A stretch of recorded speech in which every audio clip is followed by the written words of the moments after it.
eu não entrar com recurso no Poder Judiciário, se eu não for a Suprema Corte, ou seja, eu não governo mais o país, cara. Esse é o problema. Cada macaco no seu galho. Ele legisla e eu governo. Sabe? Eu mando um projeto de lei, pausa aqui. Cara, o que ele falou não faz o menor sentido. Ele fala assim: não, se eu não entrar no STF, eu não governo o país. Cada macaco no seu galho. Ele legisla, eu governo. Então, peraí, você tá falando que você precisa do outro macaco, do outro galho, pra você fazer o seu trabalho? Né? O que ele tá falando não faz o menor sentido, porque ele tá deixando escapar, né? Que ele está entrando no poder judiciário pra que ele, que é do poder executivo, consiga legislar. Quando o Lula não consegue, quando o PT não consegue as coisas por vias democráticas, eles tentam suprimir o poder legislativo. É importante lembrar que é o seguinte: o que foi o escândalo do Mensalão? O escândalo do Mensalão foi o Lula, ladrão, comprando, suprimindo o legislativo através de dinheiro, né? Dinheiro ilegal. O que foi depois o orçamento secreto do Bolsonaro? A mesma coisa via emendas. O Lula, liberando emenda, liberando cargo e tal, ele não está conseguindo aprovação do Congresso porque ele quer passar medidas impopulares que as próprias bases entendem que, cara, isso aqui vai me ferrar na próxima eleição, cara, eu não vou votar com você não. E aí, o que ele faz? Então ele apela agora para uma nova modalidade, que é ir pro STF. O STF, legisla aí pra mim, né? E com certeza absoluta tem dedo do Flávio Dino ali. Com certeza absoluta, né? Enfim, assim, façam suas apostas, tá? Eu acho que o STF não vai fazer isso. O STF tá numa outra briga, que é uma briga contra o Bolsonaro, contra o bolsonarismo, onde eu acho, tá? Eu não estou afirmando categoricamente que eu tenho certeza, mas eu suponho que o STF não queira comprar essa briga agora. Pô, uma briga do governo pra mexer no imposto, cara. Ah, cara, isso é problema de vocês aí, resolve aí. Eu tenho minhas tretas aqui pra resolver, meu. Eu tenho que resolver esse negócio do Bolsonaro aí, que eu quero prender ele, acabar com essa história de golpe, eu quero que o ministro ande na rua do Brasil sem ser xingado. Eu não acho que esses caras vão comprar essa briga não, cara, porque não lhes interessa. O que é deles já tá garantido, não é mesmo? Mas vamos ver o restinho aí. Eles podem aprovar ou não. Se eu vetar, eles podem derrubar meu veto. E se eu não gostar, eu vou no Poder Judiciário. Ora, qual é o erro nisso? O erro, na minha opinião, foi, sabe, o descumprimento de um acordo que tinha sido feito num domingo à meia-noite na casa do presidente Hugo Mota. Lá estavam vários ministros, lá estavam vários deputados, lá estava o companheiro Fernando Haddad com a sua equipe. Festejaram o acordo no domingo. Eu estava em Nice, no Congresso dos Oceanos, na França. Eu liguei para Gleisi Hoff e perguntei como é que foi a reunião. Ela estava maravilhada com a reunião. Nunca vi tanto abraço, tanto carinho, tanta concordância. Quando chega na terça-feira, o presidente da Câmara tomou uma decisão que eu considerei absurda. Agora, isso você pode perguntar, tem um rompimento com o Congresso? Não. Não tem. O presidente da República não rompe com o Congresso. Eu não aqui. Entrar com o representante... O Lula falou uma coisa muito interessante, que isso aqui... Novamente, gente, vamos fazer uma análise um pouco mais elaborada sobre isso. Tá, o governo tá impopular, etc, mas ele falou uma coisa muito curiosa, cara. Ele falou o seguinte: no domingo foi festejado um acordo com o presidente da Câmara. Na terça-feira, o presidente da Câmara descumpriu o acordo. Eu vou dizer uma coisa pra você, cara. Quando eu comecei a falar de política, né, e comecei a ficar grande no YouTube, isso em 2016, eu ouvia muito a galera falar: olha, você não precisa fechar nenhum acordo. De nada. Nem acordo de corrupção, nem acordo de coisa errada e nem acordo de coisa certa. Você não precisa fechar nada. Só que se você fechar, você cumpre. Porque as pessoas, elas dentro da política, elas entendem quem é cumpridor de palavra e quem não é. E eu falei, beleza. E eu já tinha ouvido isso das antigas, sabe? Não, tal, fulano de tal tem palavra, tua palavra tem valor, tal. Eu tenho reparado, cara, que ao longo do tempo, isso simplesmente tem se perdido. Né, isso tem se perdido, né? Eu cheguei a ver, tudo bem que eu comecei a falar de política em 2016, comecei a ter contato mais com política institucional em 2017, o que já é tardio, né? Se você pensar que, né, é uma política super recente. Você pega a política dos anos 80, lá da Constituinte, anos 90, etc. Eu tenho a impressão que os acordos, eles eram muito mais levados a sério. E o cara dar a palavra era uma coisa muito mais séria. Por isso que o brasileiro tem esse jeito de, vou pensar, vou ver, vamos conversando. Mas nunca firma um acordo. Pra justamente não dar ré na própria palavra. E eu vejo isso acontecer com muita frequência, cara. Eu vejo isso acontecer muito. O cara promete, o cara cumpre. O cara fala, não, beleza, fizemos um acordo. E depois ele simplesmente não cumpre. Eu vou dar um exemplo pra vocês, tá? De uma coisa que aconteceu comigo. Eu sempre ouvi dizer que, como eu te falei, você não precisa fechar acordo nenhum, mas se você fecha, você tem que cumprir. Uma vez, eu fechei um acordo com o Rodrigo Garcia. Qual foi meu acordo com o Rodrigo Garcia? Eu não lembro na época exatamente o que estava acontecendo, mas o Rodrigo Garcia queria ser candidato ao governo. Ele já era governador, ele ia ser candidato ao governo, à reeleição. E aí eu lembro que ele... Eu não lembro exatamente o projeto, tá? Eu não lembro exatamente o projeto que era. Ele falou, Arthur, tem um projeto assim, assim, assado, tal... você vota a favor? Eu falei, cara, eu não lembro exatamente, mas era algo que... Era alguma coisa, alguma nuance orçamentária que eu falava, cara, isso aqui é complicado pra mim. Eu não consigo votar nisso. Isso aqui não é uma coisa legal pra mim. Isso aqui, a minha base acha isso cara, tal. Então isso aqui não dá pra eu acompanhar nessa questão aqui. E como eu nunca fui parte da base e nem da oposição, eu sempre fiquei independente, a gente fazia caso a caso. Aí o Rodrigo Garcia falou assim pra mim, pô, Arthur, vamos fazer o seguinte. Nossa, lembrei o que era. Era uma questão relacionada ao Podemos. Na época eu tinha entrado no Podemos, era isso. Eu ia ser candidato a governo. E aí o Rodrigo Garcia me chamou e falou assim, Arthur, cara, se você desiste da candidatura pra me apoiar, eu falei, não tem jeito nenhum, isso nunca vai acontecer, tá. Mas é o seguinte, ele falou, você não vai fazer oposição dentro do Podemos, lembrei, pra me apoiar no segundo turno, se eu for pro segundo turno. Eu falei, olha, aparentemente eu não vou fazer isso mesmo, né? Porque é o que eu acredito. Na época eu lembro que na esquerda, eu não lembro quem era candidato do governo na esquerda. Eu não lembro quem que era na esquerda. E do outro lado tinha o Tarcísio, que eu era contra o Tarcísio, porque ele era um carioca, apoiado pelo Bolsonaro. Eu falei, não, cara, eu não vou apoiar ninguém. Não era o França? Sério que era o Márcio França? Eu não lembro agora. Eu falei, eu não vou apoiar a esquerda, eu não vou apoiar o Tarcísio, e eu também não vou apoiar você, cara. Né? Você desculpa, eu não vou apoiar você, mas eu também não vou fazer oposição no partido pra que eles não apoiem você, né? Primeiro que eu nem ligo muito pra isso, mas vamos fazer o seguinte, cada um fica na sua, beleza. O que você quer em troca? Eu falei, eu quero o seguinte, eu quero a derrubada do veto de um acordo que eu já tinha feito com o Dória, do projeto da minha entrada. Escuta só essa história. Eu vou explicar essa história de novo porque as pessoas entendem, é difícil entender.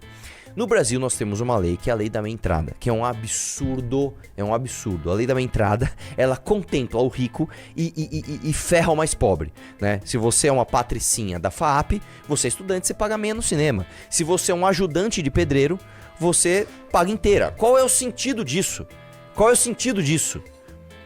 Eu falei, bom, eu sou deputado estadual, não sou deputado federal, eu quero acabar com a minha entrada dentro de São Paulo. Eu não posso ferir uma lei federal, eu não posso acabar com a lei federal. Mas então eu posso fazer o seguinte, para que não haja meia entrada, eu vou fazer um projeto que dá a meia entrada para todo mundo. Então todo cidadão paulista tem direito à meia entrada. Se todo mundo tem meia entrada, ninguém tem meia entrada, entendeu o propósito ou não?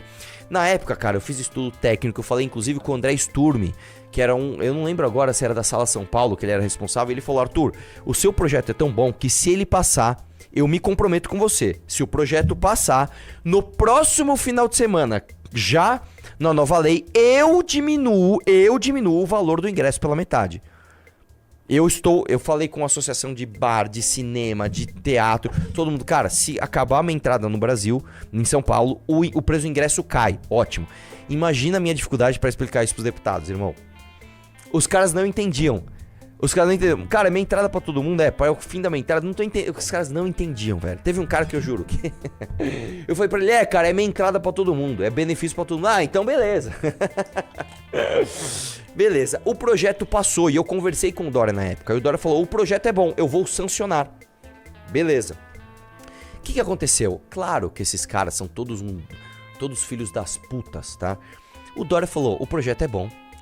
O projeto passou na Assembleia, só que eu não posso dar essa vitória pro Arthur. O que ele fez? Ele foi viajar justamente quando ele tinha que sancionar o veto, a lei. Ele foi viajar, quem se tornou responsável pelo governo? O Carlão Pinhatari, que era presidente da Assembleia. O Carlão Pinhatari, sem saber do que se tratava, deu uma entrevista pra Globo, completamente atrapalhado. Ele falou, aí o projeto da minha entrada assim que passou, ele não sabia. Extinção da minha entrada não é ruim, vou vetar. E vetou. Eu liguei pra ele e falei, Carlão, pô, eu tinha feito um acordo com o Dória, cara. Esse projeto tem que ser sancionado, o projeto é bom, expliquei pra ele.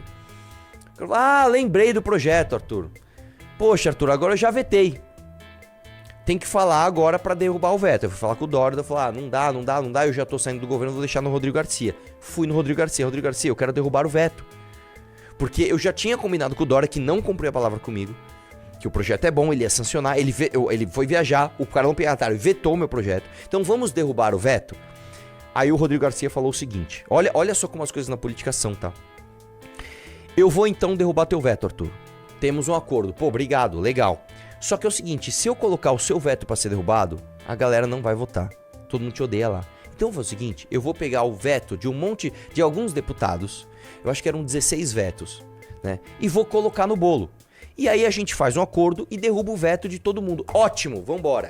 Porra, eu vou ser o responsável por articulação animal. Eu vou derrubar o veto, eu vou derrubar 16 vetos na Assembleia. Que animal. Conversei com todo mundo, conversei com o Vinícius Camarinha na época, que me atendeu muito bem. Não, demorou tal, vamos fazer. Aí eu peguei e vi que o meu veto estava no final da lista. Então tinha lá veto do deputado A, B, C, D, o meu tava lá no final. E tinha um veto da Janaína Pascoal que tava pra cima. Eu falei, a Janaína vai causar no meu veto. Inverte a pauta, vamos pegar a pauta tá assim. Vamos fazer isso aqui, ó. Tá? Só uma coisa, eu espero que essa história não esteja chata, dê like aí. Aqui é a história de bastidor de política que a gente vive, eu espero que você goste disso. Dá like na live aí, 2.111 likes. Dá like na live, mano. O pessoal tá falando que o Super Xandão tá ao vivo e vai reagir você reagindo a ele. Reagindo a você. Vamos deixar pro final da live, que o Xandão tá no final da live. Mas enfim, eu vou reagir depois. Vamos voltar na história. Eu falei, cara, tem um veto da Janaína Pascoal aqui. O veto dela tá em cima, o meu tá embaixo. Ela vai causar no meu veto. Vamos fazer o seguinte, vamos inverter a pauta? Aí todo mundo foi, o Carlão Pinhatari, mais uma vez, né? Puta, não dá pra inverter. Vamos fazer um acordo com a Janaína. Chama a Janaína. Janaína, é o seguinte, nós temos um acordo.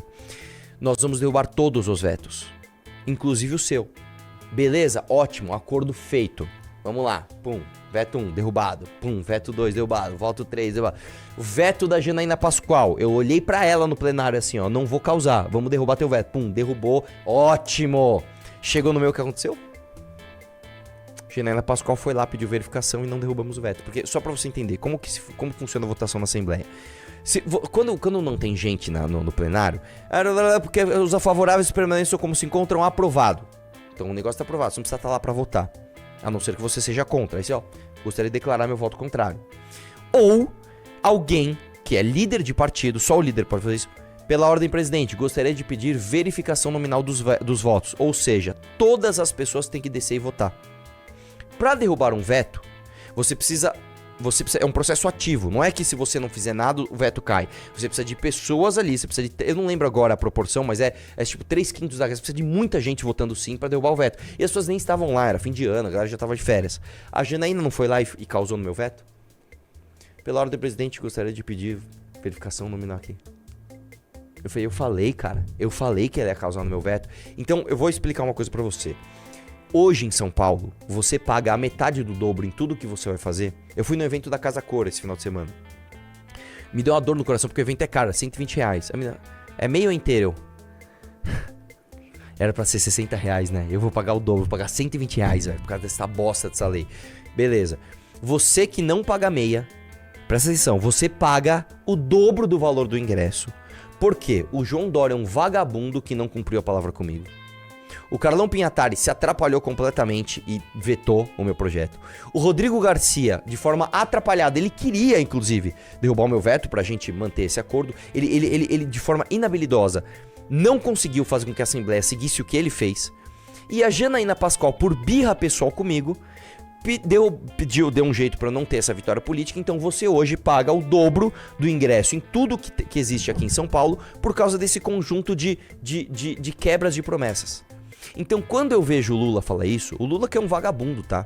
O Lula que comprou o Congresso, o Lula que roubou a Petrobras pra fazer campanha, o Lula que tá judicializando coisa, eu entendo o seguinte, existe hoje uma degradação da política institucional brasileira, inclusive nos níveis de bastidor.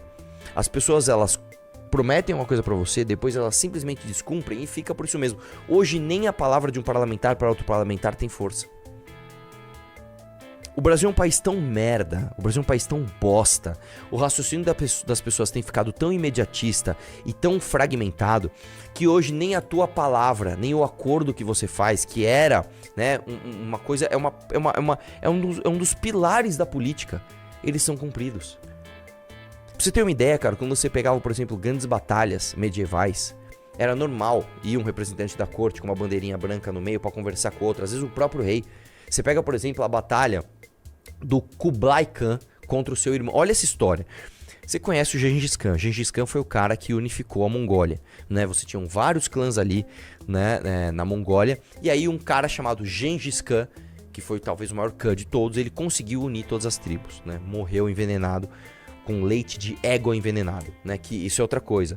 Na Mongólia, inclusive o brinde, quando a gente brinda, tim-tim, o que é o tim-tim?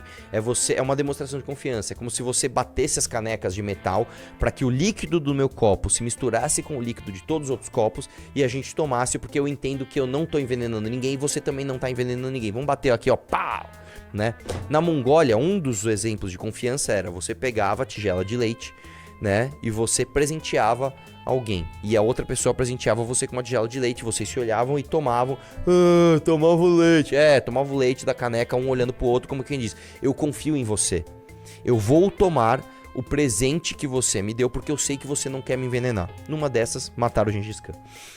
O Gengis Khan teve um filho e teve um neto. O neto dele se chamava Kublai Khan, que foi o Khan que mais expandiu o Império Mongol. Inclusive ele foi acho que ele foi o único Khan, não lembro agora, que conseguiu dominar a China, né, assassinando o imperador, que era uma criança inclusive. Enfim, ele próprio assassinou e pendurou o corpo do imperador chinês na época, que era uma criança, sei lá, acho que de 7 anos. O Kublai Khan, por que eu cheguei nisso? O Kublai Khan, um dia ele entrou em conflito com o primo dele, que o primo dele queria ser o Khan, né, geral da Mongólia. Ele falou não. E aí eles fazem um negócio, se não me engano o nome é Kurultai, né, que é quando um membro desafia o outro, né, um clã desafia o outro, é um Kurultai. E aí os dois exércitos se encontram no campo de batalha e os dois líderes vão lá no meio e eles vão combinar os termos da batalha. Não se mata o cara nesse momento. Por mais que você tenha a chance de fazer isso, você não faz isso, porque isso é uma desonra. Eu estou aqui querendo conquistar o direito legítimo de te dizimar, né? Eu tenho honra até nisso. E aí, curiosamente, os dois, para preservarem os seus exércitos, fizeram uma coisa que o Bolsonaro, por exemplo, jamais faria, tá? Que eles basicamente falaram o seguinte: vamos então, nós dois, guerrearmos até a morte, e quem sobreviver, a gente não precisa pôr os nossos exércitos para brigar entre si. Não vamos pôr o mongol para brigar com o mongol. Vamos nós dois brigar nós dois, e a partir do resultado, o exército do perdedor entende que o seu senhor é o senhor do exército vencedor. Beleza? Eles foram lá e o Kublai Khan ganhou. Enfim. Por que eu estou dizendo isso? Né? Até em batalhas medievais, onde as pessoas iriam literalmente se matar, eu vou com uma espada, né, matar você. Até nisso tem honra. E nós estamos num país onde senhores que são pagos para isso fazem um acordo no domingo e descumprem na terça-feira. Tá? Neste caso, era um acordo que ia ferrar toda a população, então que bom que não foi contemplado, mas isso mostra uma degradação da política e do sistema de crenças brasileiro, que já é uma bosta, tá bom? Nossa, cara, que baita história, não é mesmo? Essa live é pra isso.